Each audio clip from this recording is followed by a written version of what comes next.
This is the On the Pony Express podcast, part of the On3 network. Check out all the SMU coverage you need at onthePonyExpress.com. Now, here's your host, Billy Embody. 1, 2, 3, let me go.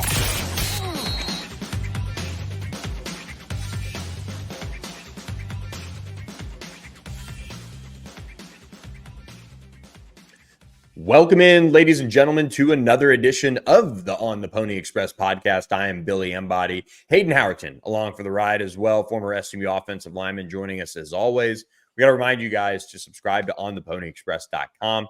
Huge last couple weeks for the site with it growing. Go there, save on an annual subscription by signing up today. We've had a great time chatting with everybody on the message board and getting through this bye week together for SMU football. But before we jump into coast to coast and breaking down SMU Stanford, we got to remind you guys we are presented by our friends at StatusJet, statusjet.com. Reach out to David Henry and his team. Mention On the Pony Express or the code PonyUpACC and get a discount on a round trip flight. Tell you who just took a flight around DFW. That's Rhett Lashley. Him and his coaching staff hit the recruiting trail hard this past bye week, and StatusJet hooked it up with the helicopter for Coach Lashley, getting him from North Crowley's game all the way to the place to be in the entire country, which was DeSoto, Texas, where DeSoto took on Duncanville and lost. Rhett Lashley was on the sideline to watch 4 SMU commits. And the way he did it was using StatusJet. So check them out, reach out to them, have the conversation, whether it's family, friends, going to an SMU game, business trip, or vacation. StatusJet is the place for SMU fans to fly like you deserve to fly on those once-in-a-lifetime type of trips. So reach out to them today. Hayden, it was a huge weekend of college football, but we've got to give flowers to the ladies on SMU's campus as volleyball knocked off number 1 Pitt Saturday afternoon in Moody Coliseum. I know you watched a little bit of it, flipping around channels and things like that. I watched a little bit of it on my phone as I was watching some college football, but what a weekend for that program to get that win in Moody.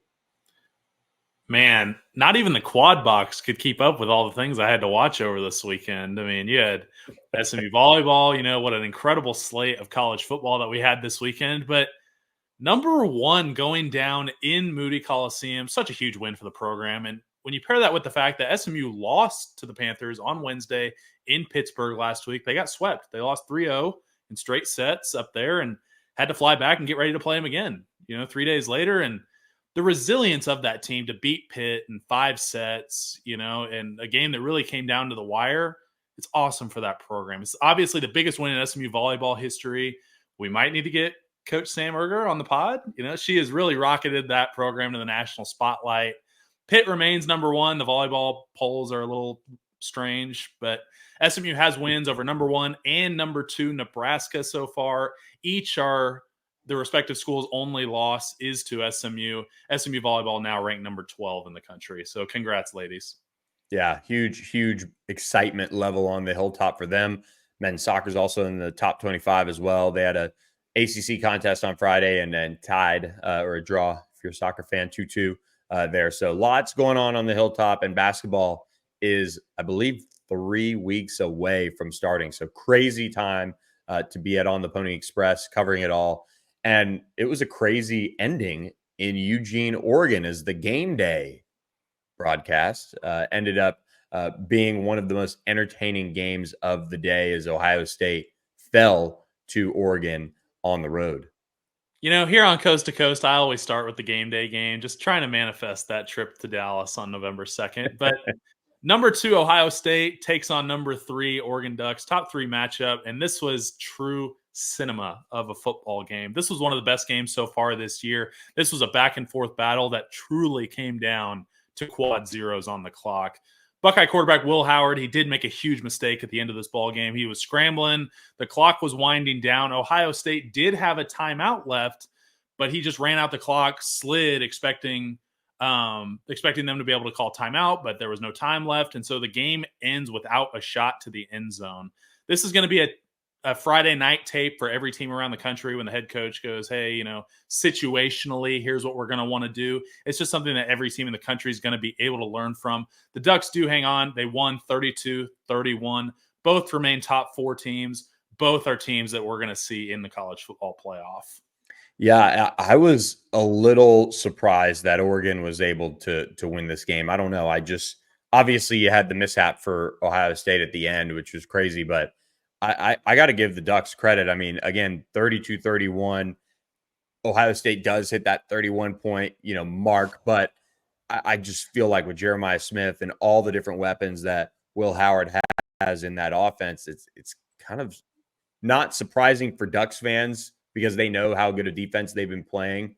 As the offense has kind of struggled a little bit from what I've seen, at least in the early goings. Remember, Boise State almost beat them as well, so they've had some interesting runs, and then they get a top 5 win. It's just kind of the crazy world of college football. You can look so average against what ended up being a good Boise team, but also I believe it was Idaho that they were on the ropes against too.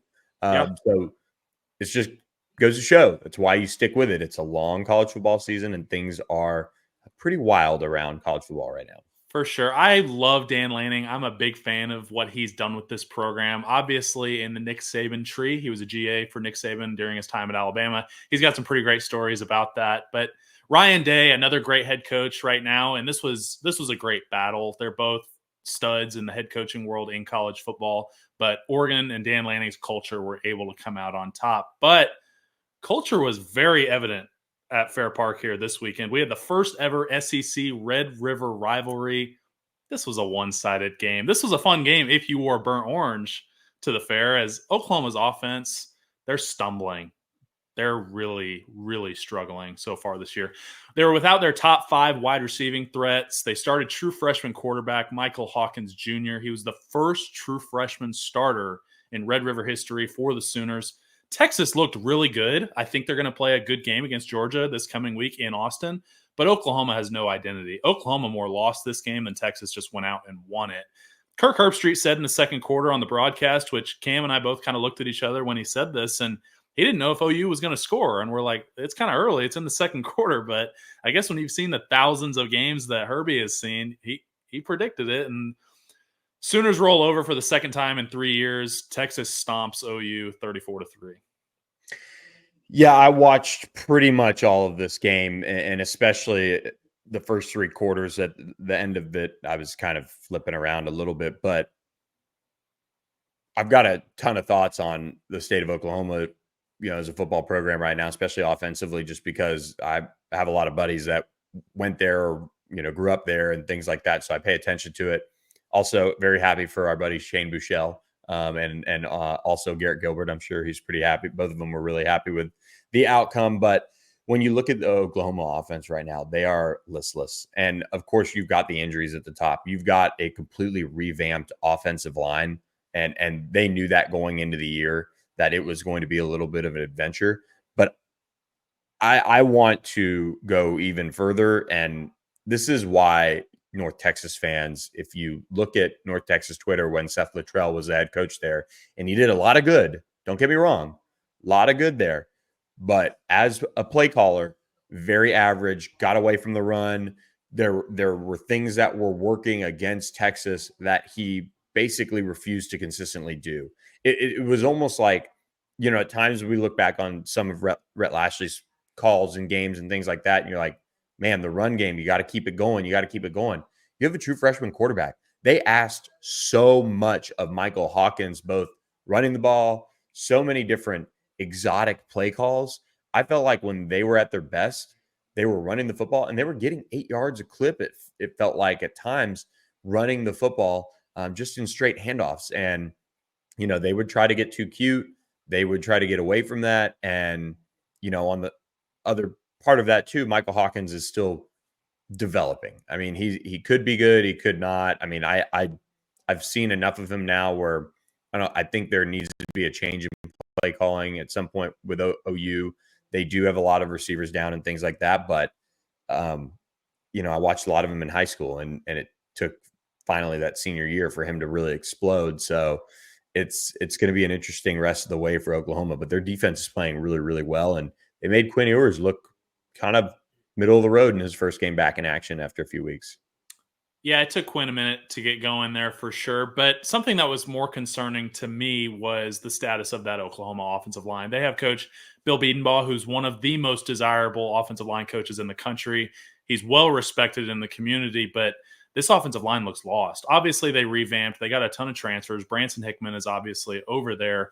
But this offensive line has very clearly and severely underperformed to the standards that Coach Bedenbaugh has put out in recent years. He's put a ton of guys in the league. He's made a ton of players who have a lot of talent, yes, but he gets a lot out of these guys. But I'm not really sure what the disconnect is this year. I don't know if it's a talent issue. I don't know if guys aren't taking the coaching as well or what's going on there in Norman, but definitely a lot of issues. And Oklahoma is doing what I think a lot of people expected from Texas, their first year in the SEC, of it's big boy football. You know, people were thinking that both of those teams were going to struggle, and obviously Texas has been able to play well. They have a massive test in the Georgia Bulldogs this week, but it's kind of what we expected for Oklahoma.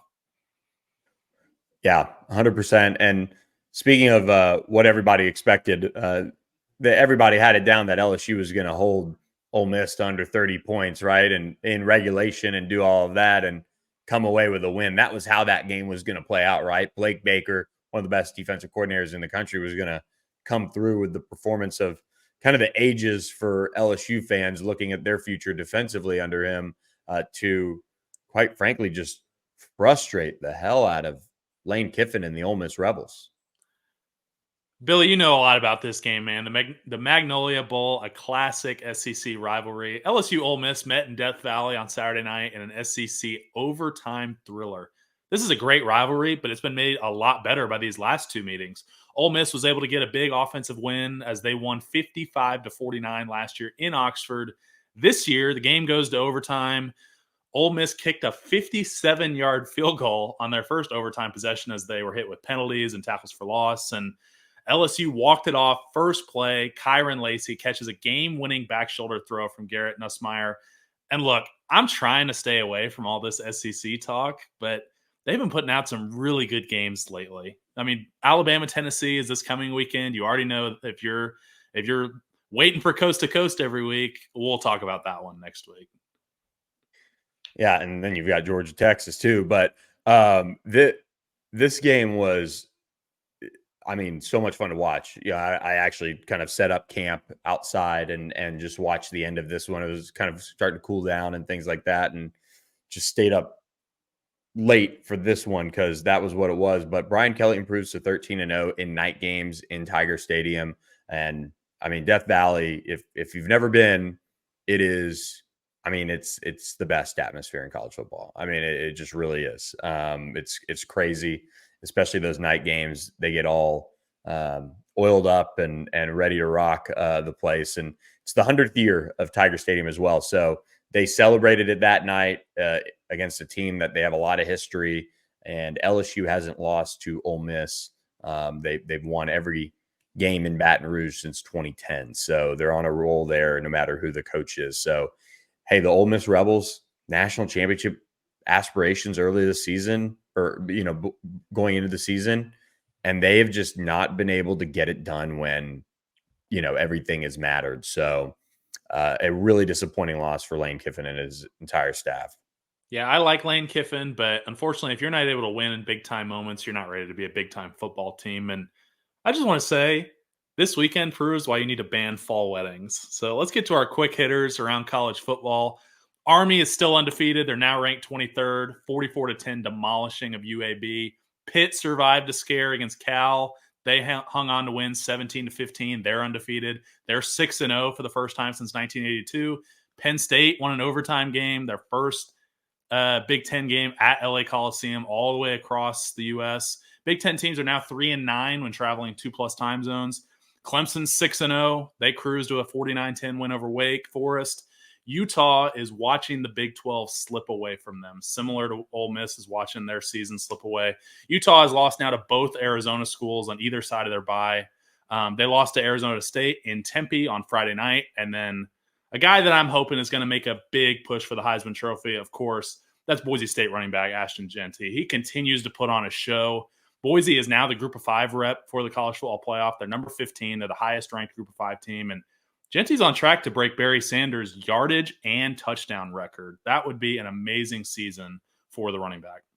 That is silly. And maybe he'll be there with another DFW area player and Kevin Jennings if SMU finishes off the way they want to this season. But long way to go there. We're not getting ahead of ourselves at all. But speaking of not getting ahead of themselves, SMU had a long time to wait for this one and a lot of time to think about, SMU Stanford going on the road, putting Louisville behind them. And while you see the teams across college football lose that allow SMU to move up to 21st in the AP poll, this is still going to be a game that you've got to focus in for. Troy Taylor is going to have his team ready to play. And hey, as you'll tell us as you break down the history, SMU's looking for its first win over Stanford, and one that would be a really important revenge game. Yeah, this weekend kind of felt like the meme where I think it's Pablo Escobar sitting on the swing, just not really sure what to do. But let's get to know the Stanford Cardinals. This is our first meeting as ACC members. We're going to face them every single year. This is a part of the permanent rivalry triangle that SMU, Cal, and Stanford is going to have. So that's pretty cool that we get to play both teams from the big game, which is obviously between Stanford and Cal. That's a really cool rivalry. The band is on the field. That's between those two teams. That's a pretty cool game to be a part of. But Stanford started football all the way back in 1891, and they were named the Cardinal after the tree, and they were referred to as Cardinals, plural, until 1930, when then they changed to the Indians, which I didn't know until I was researching this game. They were that for the next 40 years. They went back to the Cardinal in 72, and they actually dropped football in 1906 in favor of rugby, and then they brought football back in 1917. They were members of the Pacific Coast Conference, the PCC, from 1919 to 1958, when the AAUU formed, and which eventually became the Pac-8, and then the 10, and then the 12, before finally jumping to the ACC in 2024. This is only the second meeting between SMU and Stanford. Stanford won the only meeting 7-0. And if you're a real SMU fan, you'll know it was in the 1935 Rose Bowl. And this is the year that SMU, TCU, Minnesota, and Princeton all claimed national championships because of what happened that bowl season. That season is why the AP poll was created and really was able to point to a national champion, because all these teams were sitting at the end of the season at one loss and were pretty much self-proclaimed. So I guess UCF still kind of follows that whole route as they are self-proclaimed national champions, but that's kind of where that comes from. Stanford Stadium, that's what they call it. It does not have a sponsor name, which, nice. I like that. Opened in 1921. It was a football and track and field stadium. It's 103 years old.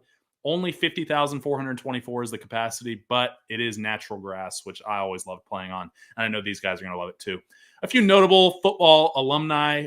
You've got Ed and Christian McCaffrey, of course. Richard Sherman, Cowboys legend wide receiver Tony Hill, 9-time Pro Bowl DB John Lynch, and then, of course, class of 2004 NFL Hall of Fame quarterback John Elway is probably their most notable alum.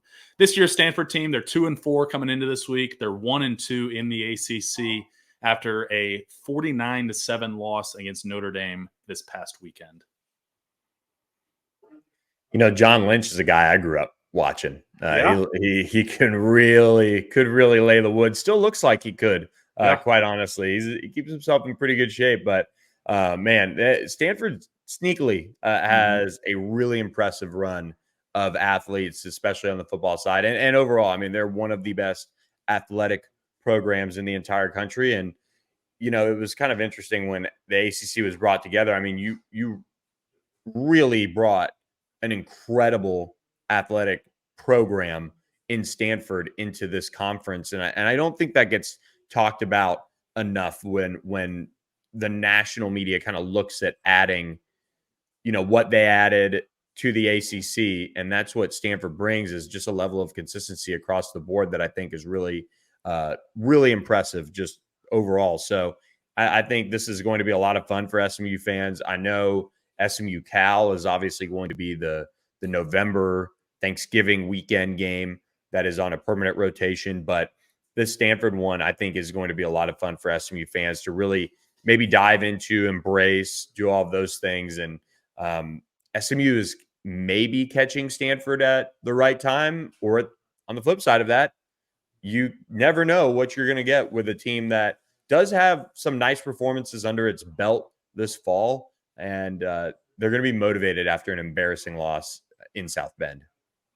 I think you're referring to the Olympic sports that Stanford is obviously so great at. ACC legend Katie Ledecky now that we get to claim her. Women's but yeah, basketball.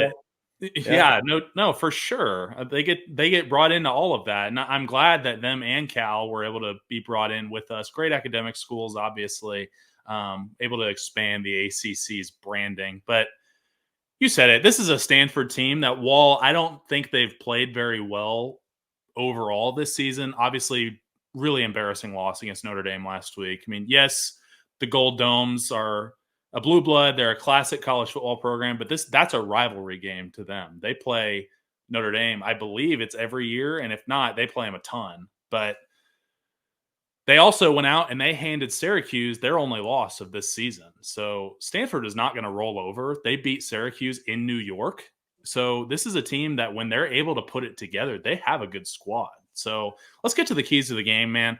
The first one, and this is one that pretty much is every week because it's proven when we do this, we win. And we got to start fast, especially after this bye week. It's felt like a long time since we've played football, but we need this, especially on the road. I don't anticipate this being an overly rowdy crowd, but you can get lulled to sleep in games like this. Both of the Tulane road games in my career were stupid boring. I mean, in 2018, we played in front of 14,000 people. I played in front of more of that in high school. And then it was only Paul Lane in 2020, which RIP to the legend. But it was a really tough atmosphere. And Shane Buechele said it on the previous pod. It felt like he was going to sleep on the sideline. So we just got to start fast. We'll get this offense rolling. And I think we did a good job of that at the 11 a.m. kick against Louisville. I know this is a later kick, Pacific time. But we do that, we're going to be fine. We'll get Kevin Jennings rolling. We'll get this offense heated up, and then this defense I know is going to be able to feast. But secondly, if we take care of the football and we win the turnover battle, we're going to be just fine. We're 5-0 this season when we have one or less turnovers in the game. So defense has continued to keep Club Takeaway teed up, and I know they're going to continue to do that. But offense needs to hold on to the ball to keep Stanford out of it, because one of the things that Stanford actually does well is they win the time of possession battle. They're a classic old school college football team. They're going to huddle a little bit.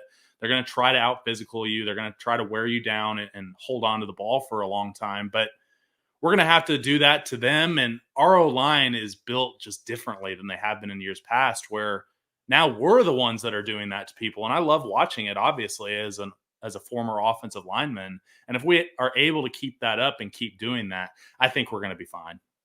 Yeah, I think this is going to be one of the toughest coaching jobs for Rhett Lashley and his staff of the season.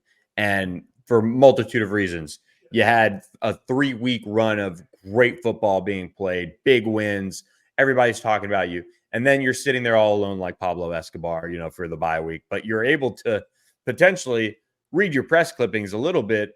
And I think the guys do a good job of getting away from the game, but you do have that routine that it is kind of interrupted. A lot of it is, getting some rest, getting some opportunity to, kind of rebuild yourself, your body, and take a mental break. I saw some of the guys going to the state fair, which I think is great, but then you got to get back to business, and you've got to play against a team that has not played well this year for the most part. Now, SMU staff, they do a really good job of turning things into motivation. We talked about Maurice Crum, turning the rumble in the jungle into a, motivation about SMU being the underdog in the game when it's Louisville's own game.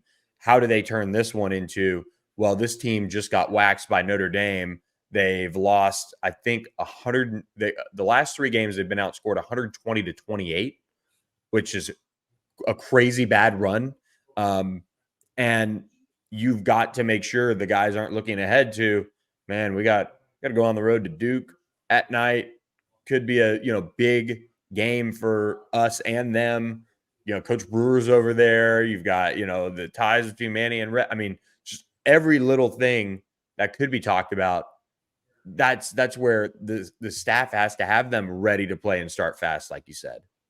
This staff does a good job. They're not going to make something out of nothing. I know they didn't come in Houston Christian week and talk about this team is going to beat us, guys, because we were a way better football team than Houston Christian. And I'm sure they're being a little bit of a realist about this Stanford team. This is probably the worst team left on our schedule, if we're just going to be completely honest.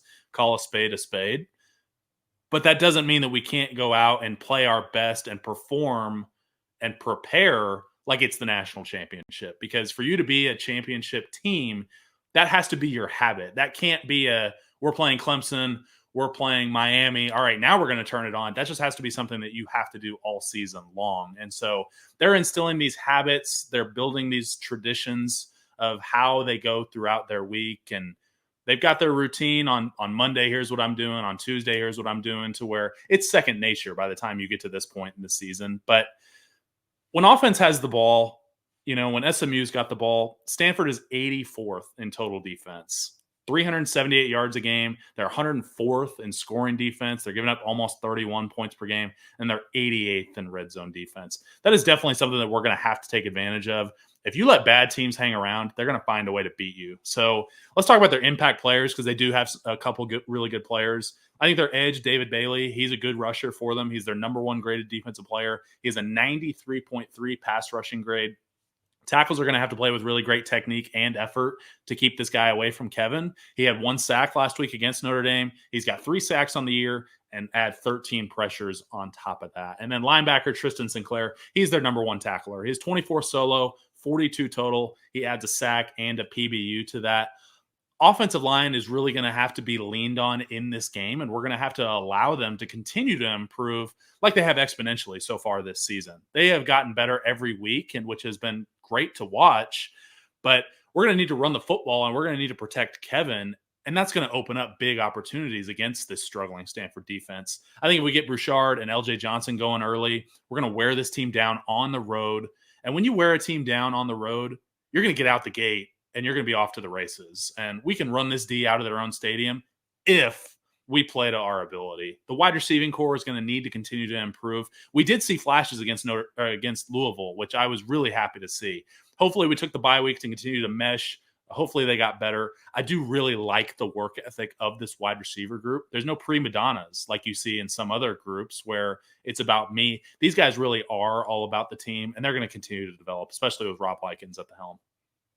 Yeah, I think, one, you're going to have Bouchard. You're going to have LJ Johnson. They're both healthy. They did practice last week in a week that is light, but I think that speaks to really where they are recovery-wise, with LJ getting back on the field and seeing a bigger role. Bouchard was basically kind of peeling himself off the turf at Louisville by, kind of towards the end of the game. Just you could tell he was playing through a lot, and I talked to a couple people that back that up. So it makes what he's doing even more impressive, and they needed that rest. And because this is that stretch where, okay, if you manage it the right way, like they have, and I think that's an underrated piece about how Rhett Lashley and his staff have managed the team the last year and a half now. In 2022, they maybe didn't have the team to manage things, right? They had to push, and get everything out of them. In 23, they knew they had more depth. They knew they had some talent. They were able to kind of manage things. You look at Brandon Crosley not having to play and able to come back for this year. LJ Johnson, he doesn't have a red shirt. He's already redshirted, but managing these guys to get into the meat of the schedule is so important. Like, I think Andrew Chambly, I haven't really noticed him being out there. And I think part of that was, okay, they got him out there. We saw what he can do. He still needs a little bit more time to get healthy. Let's manage his snap count. We can do this with Savion Byrd.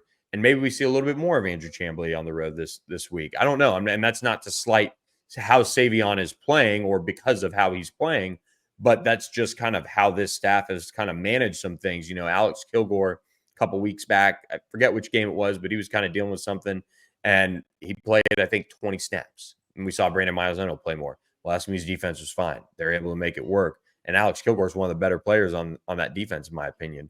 So this is where you had the bye. Now it's, all right, ramp back up. let's go get a big win, get back on track, and then ride that momentum into the other 2-game stretch. And it starts with the offense getting back to running the football with the running backs a little bit more consistently.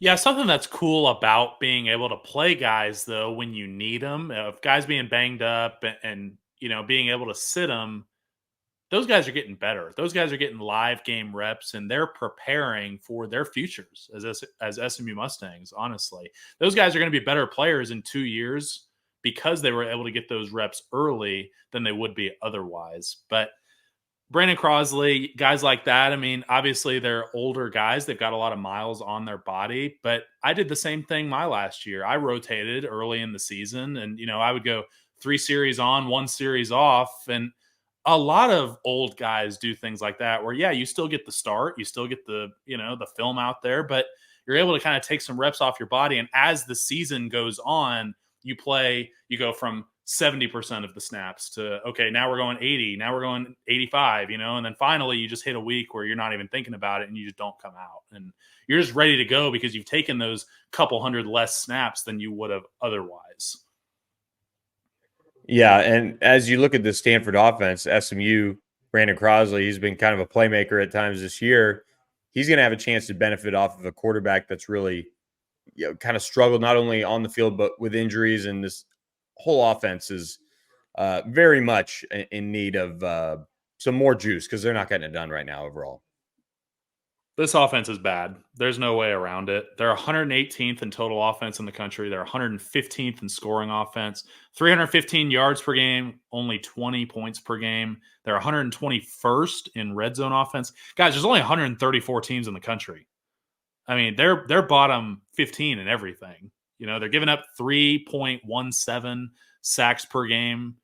I mean, that's bottom 15 as well. Our D-line should be licking their chops. I mean, that's second worst in the ACC. Only their in-state rival, Cal, has more with 4 sacks allowed per game. So hopefully we play these California teams. These guys go to work. But starting quarterback, Ashton Daniels, he did miss a game with injury earlier this year. He missed the game against Virginia Tech, but he still leads the Cardinal in passing and rushing yards. He's 707 through the air and 292 on the ground.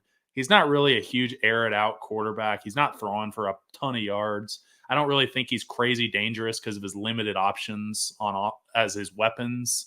He only had 74 passing yards last week. He's yet to pass for 250 plus this season, but he's got it in him. He threw for 396, 367, and 268 last season.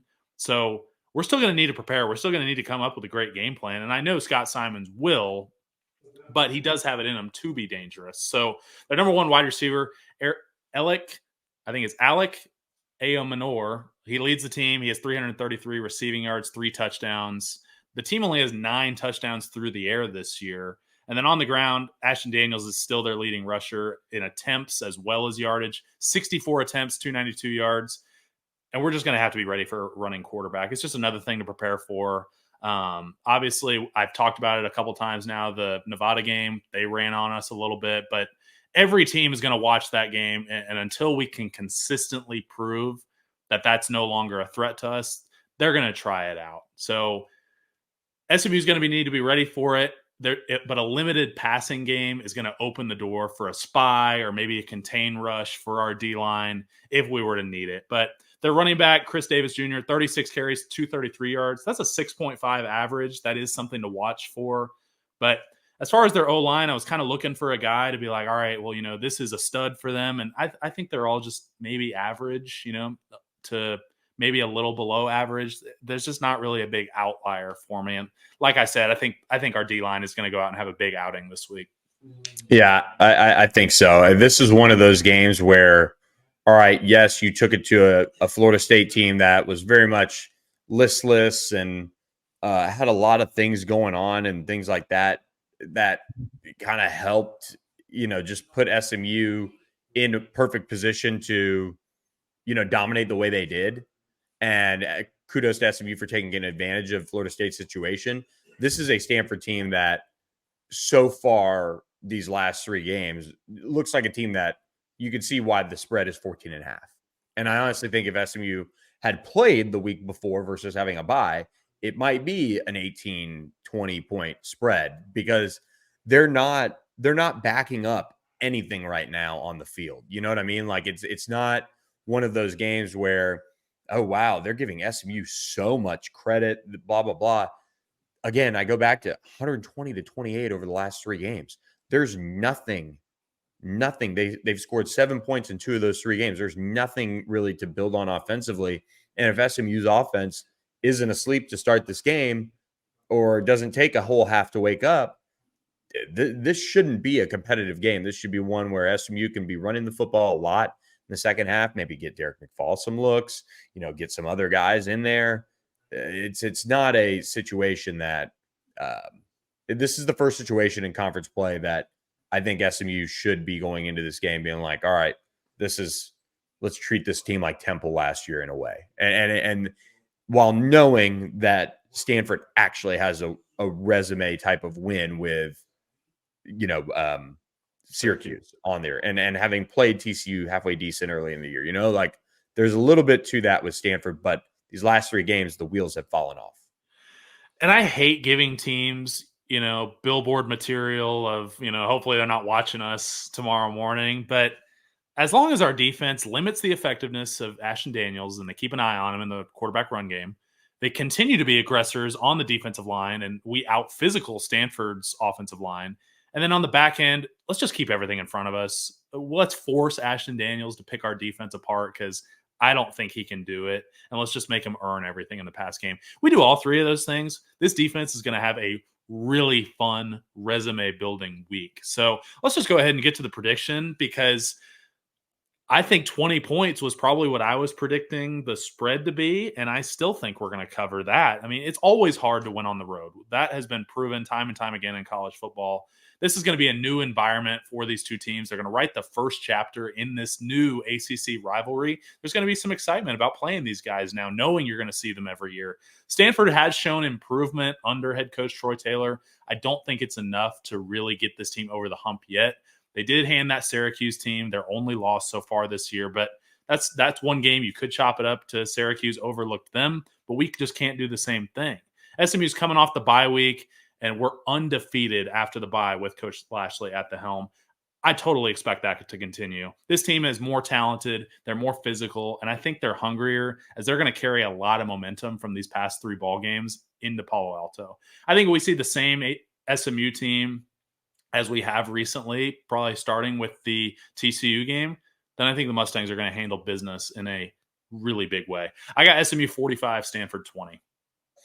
Yeah, I think for SMU, they're going to have a chance to really make a statement defensively, and I think to do that, I could see them holding Stanford to 7 points. I know there might be a little bit of that adjustment with Ashton Daniels. I'm sure they watched the Nevada film, but this is a statement type of game for SMU, not from the standpoint of a top 25 team versus a top 25 team, but a bottom feeder right now in this conference, both by their record and how they're playing.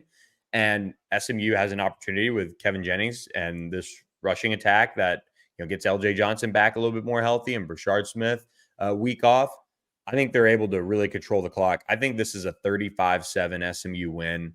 I really think this defense is going to find a way to bounce back from some of the explosives they gave up against Louisville. This isn't a Stanford offense that is going to scare you by any means.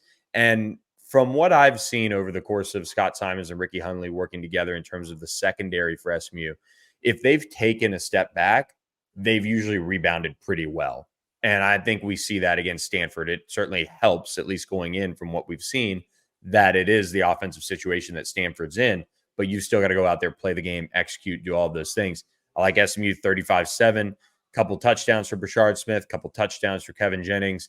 Everybody's happy. You get some other guys in there in the fourth quarter maybe and just kind of grind it down a little bit.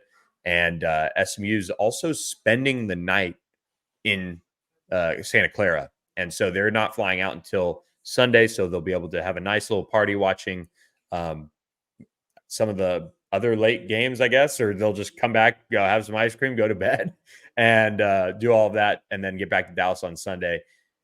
Bowl eligible, I'll add. So another opportunity for SMU to get to that marker, which if you asked a lot of people going into the season, they would have taken that. But the aspirations are growing much higher. And then this is the game that could almost seal College game day. So we'll see, because that decision will kind of be made, in a split second come the Duke game, but the Duke game's at 7:00. So SMU's got a chance to take care of business and really set themselves up for a special couple weeks. So anyway, I'm allowed to get ahead.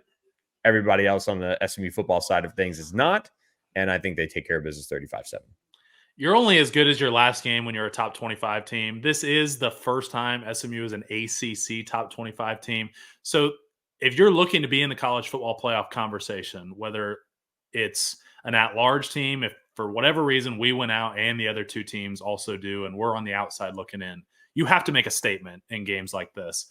There is no such thing as a quality loss against, or a quality close win against a bad Stanford football team. Yeah, it's going to be fun. Hey, a nice 7:00 game for SMU fans back in Dallas, but I'll be out there on the West Coast enjoying this one, and we'll be thinking about you guys back in Dallas. But hey, we're going to take the pod on the road later this season is what it sounds like. So we're excited for that. So stay tuned for more on that front, guys. But Hayden, anything else to add about this game we've got?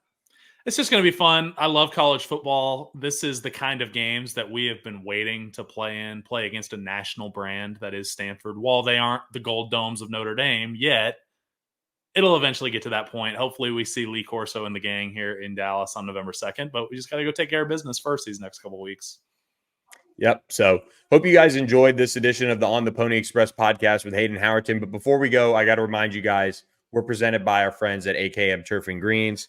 AKMturfandgreens.com is where you can find information on how to revamp your backyard and some of the examples that they have. They've done church playgrounds, school playgrounds, big green spaces, entire yards of homes, both front and back, and just turned it into a very low maintenance, evergreen backyard situation where you can entertain and enjoy with your family, your friends, and entertain out there overall.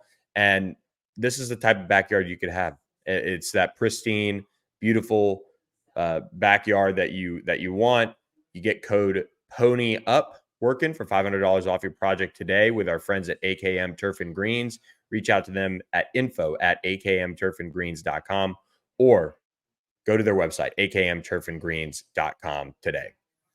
All right, Aiden, that is it for this podcast. We hope you guys enjoyed it, and we will catch you guys at ontheponyexpress.com. So give us a follow there, and we'll catch you guys on the website and following along as SMU takes on Stanford, 7 p.m. Central on ACC Network this weekend, 5 p.m. local. We'll be there to cover it for you guys at ontheponyexpress.com. Thanks for listening to the On the Pony Express podcast with Billy Embody. Follow us on your socials on X at SMU on 3 and on Instagram at on3SMU. And keep it locked to ontheponyexpress.com for more coverage.